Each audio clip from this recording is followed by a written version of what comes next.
invitado que les habíamos anunciado temprano, otro invitado, el profesor Antonio Siriaco, un economista de verdad. Porque nosotros somos 5 hablamos de teóricos. Economía sin ser economistas. Exactamente. Ahora vamos a analizar la propuesta de reforma con un economista de verdad. Gracias, maestro. Gracias a ustedes, pero vamos a iniciar. Sí. Miren, la propuesta que presentó el gobierno el día de ayer, yo pienso que incluso habla de estimación de ingresos por 122 mil millones. Pienso que si se aplica tal y como está, va a recibir mucho más recursos.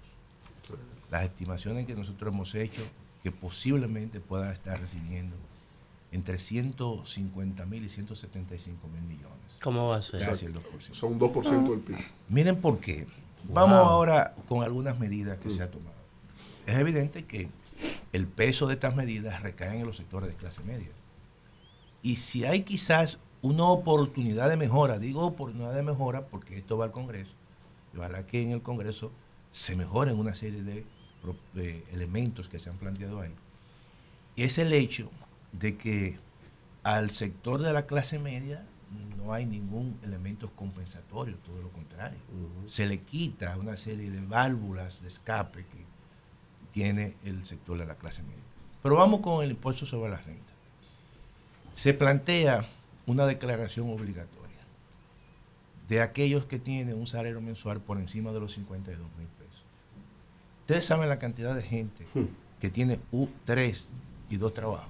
Correcto. Por ahí van a salir a reducir una cantidad de ingresos ocultos y eso obviamente va a implicar un incremento sustancial en caso de que se aplique de ese tipo de impuestos. Vamos con la compra por internet. Yo hubiese dejado la compra por internet por varias razones. En primer lugar, no es un monto que tú puedes decir que te va a hacer una gran diferencia, pero además hay elementos ahí que pueden salir otra vez a discusión por el hecho de que hay acuerdos internacionales. Estamos hablando del tratado de CAFTA en su artículo 11.3, que habla sobre el comercio de servicios, habla sobre el hecho del compromiso de los envíos expresos. Pero además hay un reglamento, un reglamento, el 402-5, donde precisamente tiene de manera explícita, en el caso de los envíos expresos, las compras menores que están por debajo de los $200. Correcto. Entonces ya eso puede traer elementos y diferencia a nivel jurídica. Pero hay otro elemento que puede entrar en contradicción. Por ejemplo, están exentos los alimentos, están exentos los medicamentos y la educación. Por ejemplo, un libro es educación. Supongamos que tú estás y por internet compras un libro, un grupo de libros que son compras menores por debajo de $200. Cuando tú lo traigas por aduana, te van a cobrar. Porque supuestamente han quitado las exenciones de la compra por internet. Pero por otro lado tú tienes que los libros están exentos porque la educación está exenta. Entonces, ¿qué va a prevalecer ahí? Ahí hay una contradicción. Por lo tanto, yo entiendo que este monto, este ítem, la compra por internet, se debe haber dejado.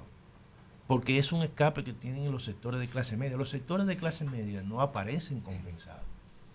Yo hubiese propuesto un incremento al salario general. No precisamente sectorial, sino salario general, porque también es un mecanismo que tú le permites a sectores de clase media tener un elemento compensatorio. Vámonos al IPI. Ajá, vamos a es duro. ¿Por qué? Porque te estás sencillamente disminuyendo el monto exento. Y supongamos que tú tienes un apartamento que te cuesta 9 millones. Que es cualquier cosa. El monto exento son 10 millones. Esa diferencia tú vas a pagar un 1%. Pero no es lo mismo que sea una diferencia. Si tu apartamento cuesta 9 y ahora son 5 y algo, tú vas a pagar el 1% de 4 millones. Exacto, y estamos hablando de 40 mil pesos. Entonces yo lo que creo que hay dos cosas. Por cada propiedad. Por cada sí. Entonces, o tú aumentas el monto exento o tú bajas esa tasa a medio punto, porque es muy duro realmente para sectores de clase media. Correcto. Otro punto importante que toca a la clase media, porque yo no estoy hablando de los sectores de bajos ingresos, van a estar protegidos, es muy normal. Se duplica la tarjeta Supérate. 350 pesos. Entonces, el tema de los salarios mínimos. Pero, por ejemplo, aquí muchos hogares de clase media toman préstamos, inscriben a sus hijos en colegios, buenos colegios, en universidades, y entonces le deducen cuando presentan su declaración del impuesto sobre la renta. Eso se elimina. ¿Qué yo propongo o qué yo hubiese hecho? Yo sencillamente elimino eso para los grupos de altísimos ingresos que se benefician. Entonces, los sectores que están en un rango de ingresos medios, yo le dejo eso. Porque eso, señores, hay que pensar que este es un país donde ha habido una expansión de la clase media. Y si tú no tienes ningún elemento que compense la clase media, tú has eliminado los servicios, por ejemplo, le has puesto impuestos a los servicios digitales, Netflix, que usan clase media en el sector general, Spotify, todo ese tipo de cosas. Bueno, pero yo te pregunto, si tú le tienes a los sectores de bajos ingresos mecanismos compensatorios, ¿cuáles son los mecanismos compensatorios que se le tienen esta propuesta a los sectores de clase media? Ninguna. Entonces, por eso yo digo que si esto se aplica tal y como se ha planteado, el gobierno va a tener no ingresos por 122 mil millones, casi el 2% del PIB. Y cuidado. Profesor. Entonces... Pero dígale eso en términos numéricos absolutos para que la gente... Y él lo dijo, 150. Claro, entre 150 mil y 175 mil. En ese sentido va mi pregunta, porque cuando se estaba hablando hace unos meses del borrador y todos los intentos, las especulaciones, porque eso era hasta ayer, el gobierno decía que iba a buscar 115 mil millones. Sí, entonces, con ese número que usted ha dado, uno pudiera decir, bueno, hay un margen de negociación. Claro. ¿Usted entiende que sería eso, lo que sigue ahora? Yo entiendo que precisamente y en el Congreso debe haber un debate. Yo digo oportunidad de mejora, ¿verdad? Podría ser un margen de negociación, pero debe de haber rectificaciones. El IPI es un impuesto muy duro. Tú puedes decir que es progresivo, pero de repente que tú... un 1% es el IPI. Claro, de lo que excede. De lo que excede. Pero de tu primera propiedad, es de la suma de tus bienes. Claro. Es decir, toma tiene exento los primeros 5 millones. Claro. Pero si tienes 3 propiedades que hace 20 millones, tú vas a pagar el 1 de 16. Claro, así mismo. Que son 160 mil. Claro. Entonces, todo eso, evidentemente... Es la suma de tus propiedades. Todo eso, yo creo que le va a dar muy duro a los sectores de clase media sin ningún elemento compensatorio. Y además, otra cosa, hay que decirle a las autoridades que cuáles son los ingresos proyectados. Si tú, supongamos, estimas que esta reforma de golpe y porrazo te va a dar 122 mil millones, ¿cuánto te va a dar en 2025, 2026? Porque esto puede ir subiendo en la medida que el tamaño de la economía se incremente. Ojo con eso. Entonces puede hacer que a lo mejor esa brecha se pueda cerrar en tan poco tiempo. Entonces no hay ningún mecanismo compensatorio. Mira, el tema de la evasión, tal y como se ha planteado allí, eso hay un margen muy grande. O sea, porque hay muchos ingresos ocultos. Y ahí, cuando te obliguen a ti a hacer una declaración, que no solamente estamos hablando de salarios, sino de propiedades. Ojo con eso. Anual. Solamente eso va a tener un impacto importante. Por eso yo digo que va a ser mucho más que 122 mil. Ahora, el maestro, ya usted que le toca. El jefe. ¿Cómo que no? No. Usted empezó. Pero usted empieza y después. Apoyarle fue adelante. Él me dio el turno. No, usted me voló. Usted voló. Dele. Maestro, ¿era necesaria o no era necesaria la reforma? No, yo creo que la reforma es un tema pendiente. Es un tema pendiente desde el año 2012. Y yo creo que hay dos elementos importantes que están y pesan mucho en las finanzas públicas, que es el tema eléctrico y es el tema de los intereses de la deuda pública. Por ejemplo, tú observa en los últimos 23 años y toma data del 2000 al 2023 y lo que se transfería al sector eléctrico en el año 2000 no es ni por asomo lo que se transfiere en el año 2023. Estamos hablando de, profesor, no se vaya muy lejos. Lo que se transfería al sector eléctrico en el año 2020 no es ni por asomo a lo que se transfiere ahora en el 2024. No, pero eran 500 millones de dólares y ahora 1.500 millones de dólares. Pero Alfredo, para que no se vaya muy lejos.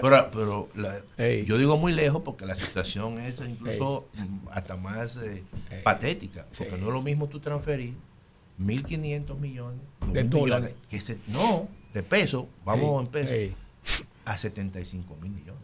Así es. El año pasado se le transfirió 75.000 millones. El tema de los intereses de la deuda.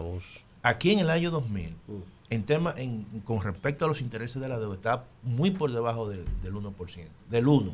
Ahora estamos hablando del 3.7%, de casi 300.000 millones de pesos.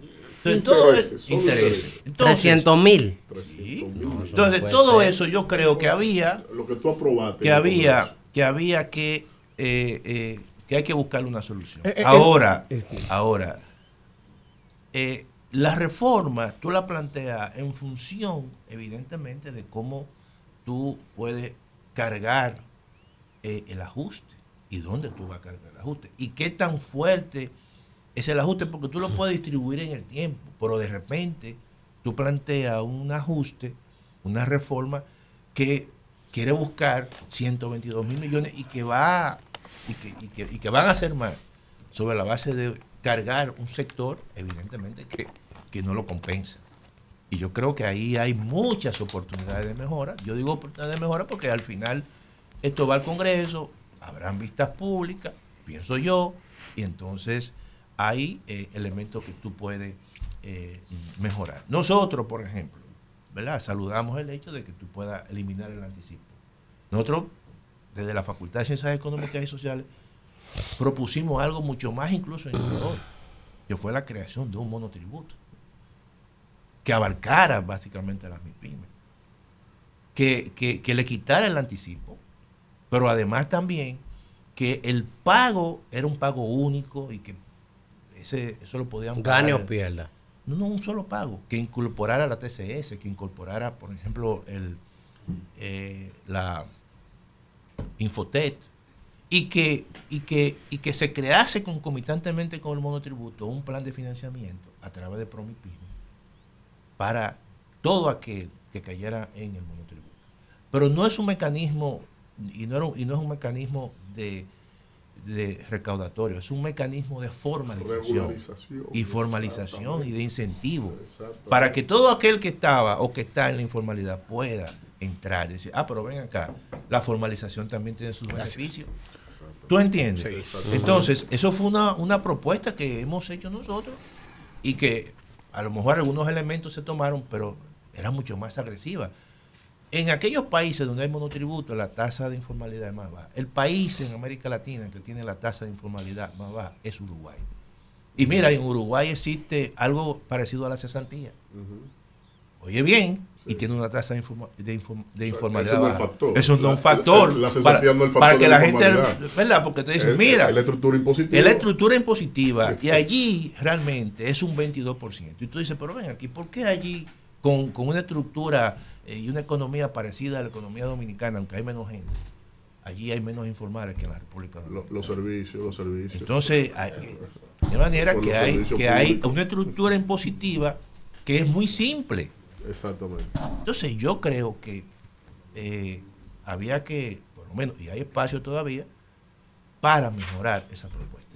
Es que dentro de la discusión veía un dato con relación a algo similar a lo que hablaba, de que a pesar de que la presión tributaria era baja, teníamos el segundo nivel de evasión de ITEVI de la región, solo en México. Sí, así es.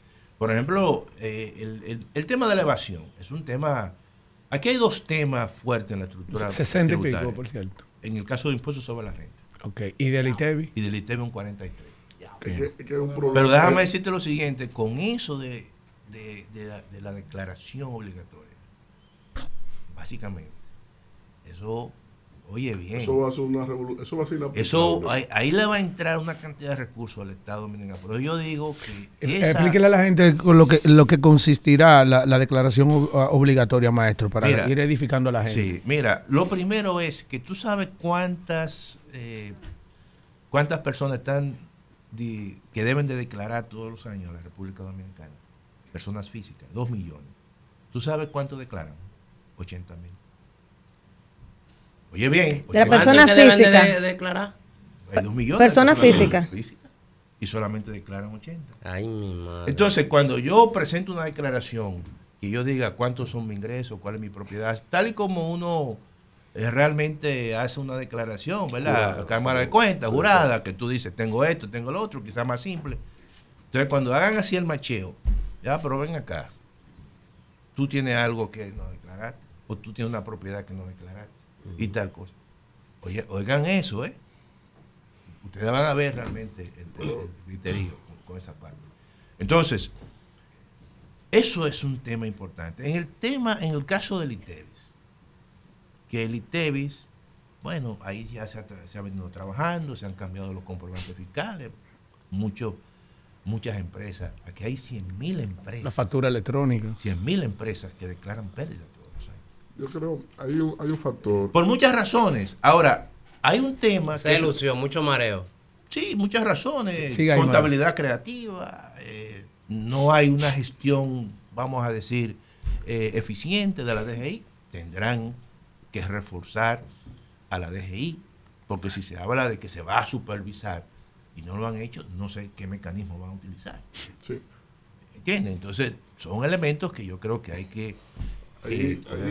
Antes de mi pregunta, aportar el dato de que varios organismos internacionales, Banco Mundial, la OCDE, han estudiado el factor clase media en la región de América Latina, que es la región con mayor desigualdad del mundo en clases sociales.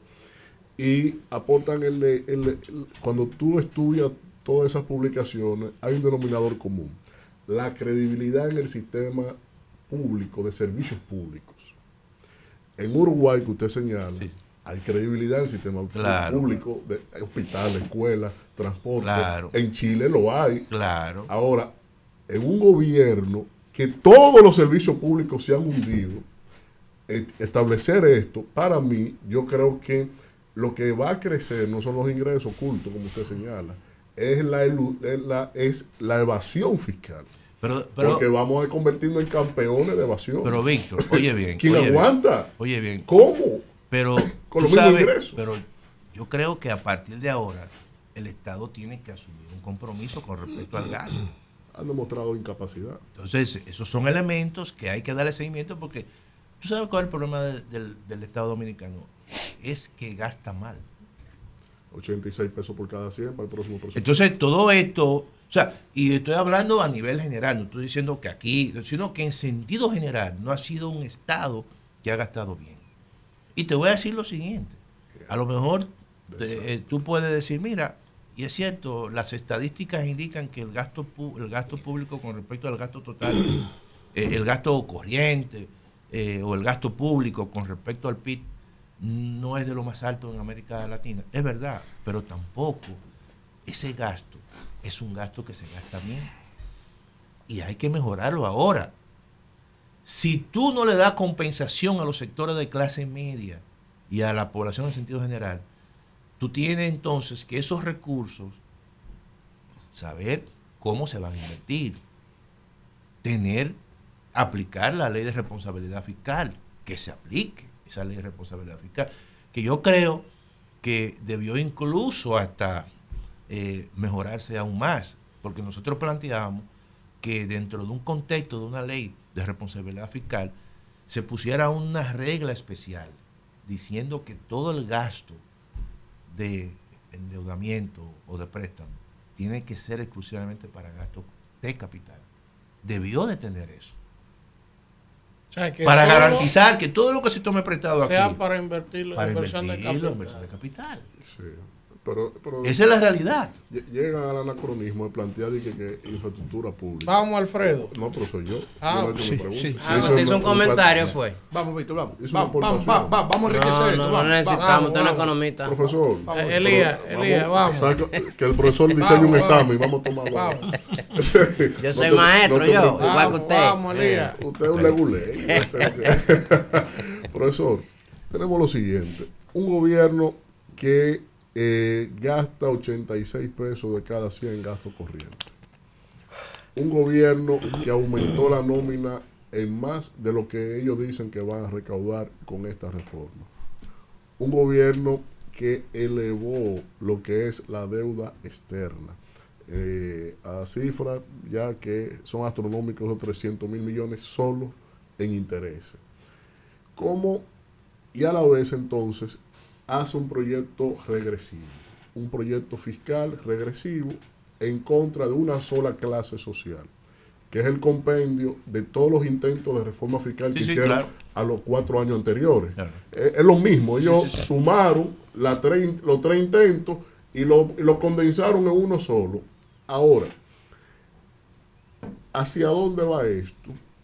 Porque en medio de un contexto de incapacidad en servicios públicos, de insatisfacción social, lo que significa el peso de la inflación, ¿usted cree que socialmente este planteamiento del gobierno será asimilable por la sociedad? Mira, yo creo, vuelvo y reitero, que hay espacio para mejorar mecanismos compensatorios para los sectores básicamente de clase media. Si no lo hacen, entonces esto puede tener dificultades con respecto a recibir un proceso de legitimación de los sectores básicamente de la sociedad dominicana y sectores de clase media. Tú no puedes establecer proyectos de fiscales o tributarios que afecten a determinada clase, que constantemente ha sido aquella clase que ha tenido bajo el hombro gran parte de la ineficiencia del Estado dominicano, que ha tenido sobre el hombro el hecho de costos adicionales con el tema de la energía eléctrica, costos adicionales con el tema de la deficiencia en el transporte. No es factible que aquí familias de clase media tengan 2 y 3 vehículos. Y lo tienen porque en realidad hay un servicio que no funciona. Correcto. Y tienen plantas eléctricas en su casa porque hay servicios que no funcionan. Servicios que no funcionan desde hace 50 años y que se han agravado. Seguridad. Entonces, si esos recursos no se dedican a eso, puede haber aquí conflictos sociales, protestas. Y yo creo que hay que enfocar las reformas para los fines de apoyar, obviamente, al sector también de clase media. Porque te voy a decir lo siguiente, aquí hay sectores de bajos ingresos, tradicionalmente se le apoya, aquí incluso hay más apoyo que el número de pobres, todos lo sabemos. Sí, exactamente. Doctor. Entonces, no, es cierto, o sea, doctor, eso llama la atención. O sea que el dominicano solamente le quiere llamar al doctor, al médico y al abogado. Claro. Pero estamos aquí ante un doctor, PhD, de economía. Doctor Siriaco, 2 cosas. Primero, ¿qué opina usted sobre el esfuerzo que quiere hacer el gobierno dentro de esta propuesta de reforma fiscal? Porque ahora mismo está en una propuesta. Claro. Lo que era un secreto a voces sobre muchos temas ya se plasmó. El gobierno ha auscultado, el gobierno ha enseñado, ha dicho ya lo que se propone. Claro. Que mucha gente, ese estaba un tema de especulativo. Si la parte de los ingresos todavía no se habían... Exactamente, ya estamos... Solo era la filosofía. Era la filosofía y leyendas urbanas también. Ellos hablan de incremento del sueldo mínimo, incremento en el sector público y en el sector privado. En el privado se va a discutir. Claro que se tiene que Ellos lo van a mandar sobre la mesa, pero ya eso es una decisión de un diálogo tripartito que va a encabezar el Ministerio de Trabajo. O sea, eso no es palabra de Dios. Eso pensaba yo. El Comité de Trabajo. Sí, están hablando de aumento de la tarjeta Supérate, que de unos 1.600 pesos, ¿no? 1.650 a 2.000. A 2.000 pesos. Y yo quiero saber su opinión sobre eso. Pero mi pregunta fundamental para usted, que es un estudioso del comportamiento social y económico del país los últimos años, maestro, ¿por qué los otros gobiernos sí tuvieron la capacidad de que, aunque era imperiosa la necesidad de una reforma, pero Danilo se pasó 8 años ahí y tuvo un gobierno con excelentes resultados? Recortando el gasto. Pero administrando el gasto. Pero realizando también. Y también, vamos a ponerlo claro, los últimos 16 años, que también se hablaba de la necesidad de la reforma. Se hablaba de la necesidad de la reforma. Sin embargo, aquí hubo una en el 2009. Esos gobiernos tuvieron un desempeño en términos de realizaciones, de inversiones y de contención, porque nunca se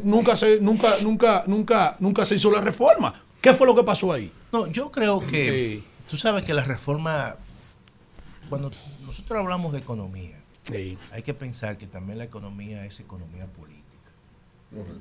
Y eso es muy importante. O sea, tú tienes que ver y piensa no solamente en el presente, sino también en el mediano y largo plazo, es decir, en mantenerte en el poder.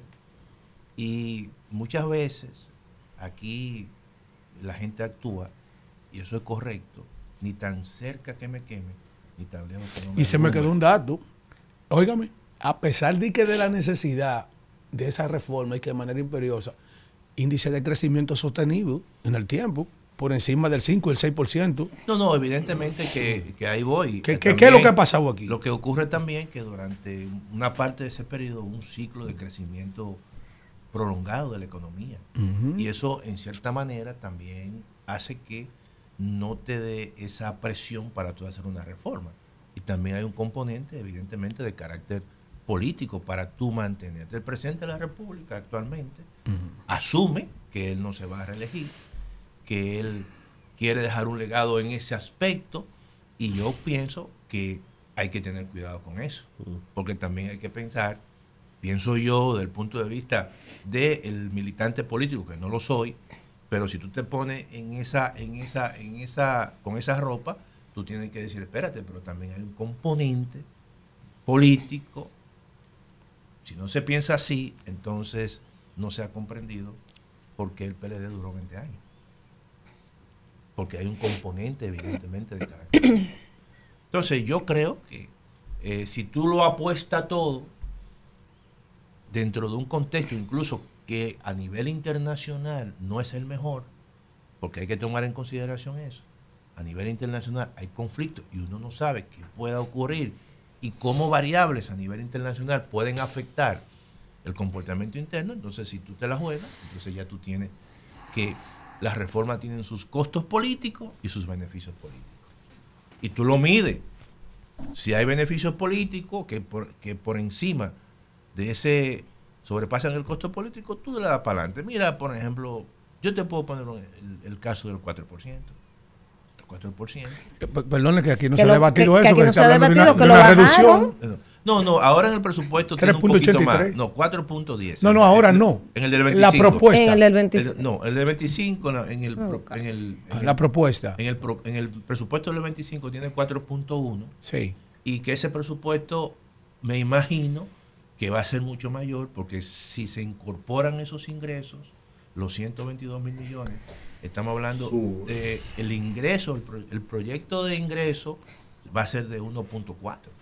Exacto. Y entonces el déficit te va a bajar a 1%. Sí. Entonces lo que te quiero decir es que las reformas, hay reformas que tienen sus beneficios políticos y sus costos políticos. Y hablaba del 4%. Cuando se aplicó el 4%, evidentemente que se vio más el beneficio político que el coste político, porque a partir de esos recursos se comenzaron a hacer una cantidad de inversión en términos de escuela y todo eso sirvió como un mecanismo para tú, ¿verdad?, tener adhesiones políticas.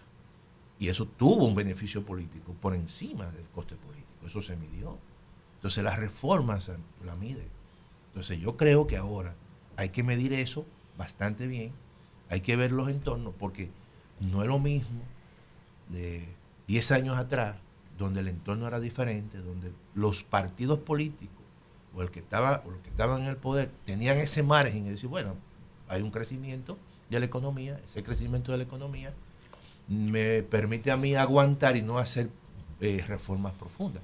Pero yo creo que las reformas, y reitero, hay que hacerlas. Sí. Todo eso va a depender de cómo tú la plantees, porque ya eso se ha planteado en una Estrategia Nacional de Desarrollo. Hay una ley, la ley 12-1-12. Sí, maestro, la compensación, la compensación que ha planteado el gobierno como organismo como mecanismo de compensación sobre esta situación. Están hablando del aumento de los sueldos en el sector público y privado, y también están hablando del aumento de las ayudas a través de Supérate. No, vuelvo y reitero, son insuficientes, totalmente insuficientes, Alfredo. Yo creo que no hay compensación, todo lo contrario. A sectores de clase media se le quitan compensación. La deducción, la eliminación de la deducción de los gastos educativos se debió haber reorientado y no eliminado. Eso es uno. Y las compras por internet, desde mi punto de vista, se debieron de dejar. Están en el CAFTA, como dice Danira. Sí, claro. ¿Y qué acarrea eso? Bueno, una violación al DRCATA, porque el arroz va a entrar en el 25. Sí, eso acarrea lo que ha ocurrido en otras ocasiones que se ha querido eliminar, y entonces los gringos van y dicen, oye, las objeciones. Y los gringos no dicen, oye, entonces el CAFTA. Cuando eso vaya al Congreso, yo creo, y además, déjame decirte lo siguiente, Alfredo, eso no tendrá, eso básicamente lo que se ha estimado no es una cosa significativa, no menos, 4.000 millones. Significativa no es. No. Bien, ya te terminó. Maestro, estamos complicados. yo, porque la oposición es estúpida también. Si usted acaba de decir que las reformas, tienen un costo político. Las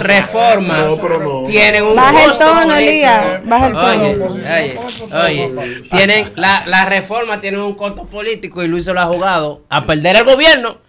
Si la oposición fuera otra, se quedara callado y que se joda para ellos ganar, pero como son estúpidos no lo hacen. Pero miren una cosa, lo primero es que Alfredo habla de la compensación, pero si recaudamos dinero para gastarlo en compensación, no estamos haciendo nada. O sea, no estamos haciendo nada. Primero, eso usted lo dice ahora. Y cómo los médicos, y me acusan los médicos y los empresarios que cobran en efectivo. ¿Cuál es la forma de cobrarle a esa gente? Porque esa gente, para no pagar impuestos, dámelo en efectivo. No todos. Por ejemplo, usted puede pedirle factura a un doctor y se la da. Eso y le retiene. Es un mecanismo que hay claramente de evasión. Siempre incluso uno lo ha dicho. La misma Dirección General de Impuestos Internos ha hecho un trabajo, hay que decirlo, bastante importante, porque el hecho de que se estén transformando y cambiando y limitando a cuentagota el número de comprobantes fiscales, porque hay una sospecha de que muchos profesionales y incluso empresarios, muchas actividades que son privadas la imputan como actividades de su empresa. Y entonces ahí lo que están básicamente cargando a la empresa de gastos que no son de la empresa, y cuando tú lo presentas en impuestos internos, entonces tú vas a tener siempre pérdida.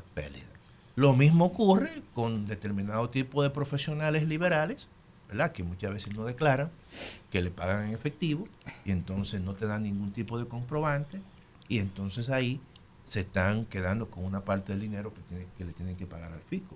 Eso ocurre desde hace tiempo.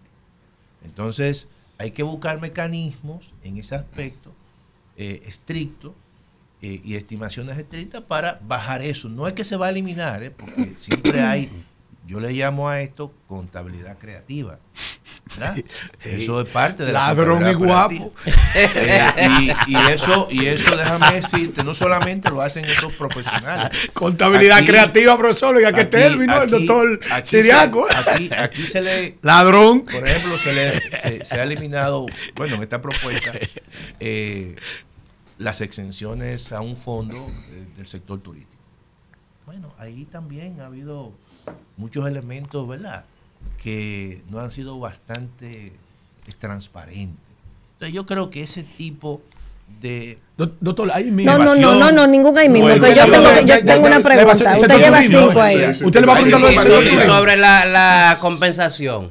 Que yo diría que es un gasto corriente. No, lo que ocurre es lo siguiente, Elías.